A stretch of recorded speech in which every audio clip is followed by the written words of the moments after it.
అమ్మా అమ్మా శివ ఏమైందమ్మా టెన్షన్ పడుతున్నావు? వాడిని ఏం చేసావురా నువ్వు? ఏం చేసావు?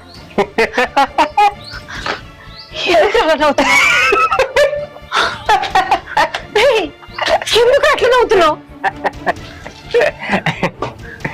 అమ్మా వాడు ఎవడో నాకు తెలియదమ్మా, కానీ ఇప్పుడు తెలిసింది.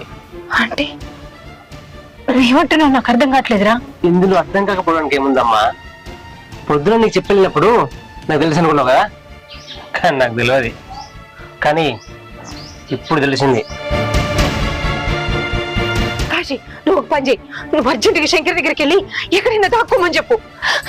తొందరగా వెళ్ళు, వెళ్ళి చాలాసేపు అయింది. నీకు అలా చెప్పడం వల్లే కంగారుగా కాశీ ఫోన్ చేసినావు, పడదామన్నావు, ఇద్దరు డిస్కస్ చేశారు.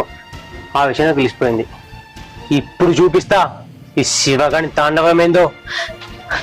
శివ శివ శివ! అయ్యో అయ్యో ఎంత పని అయింది. అయ్యో ఇప్పుడు ఏం చేయాలి?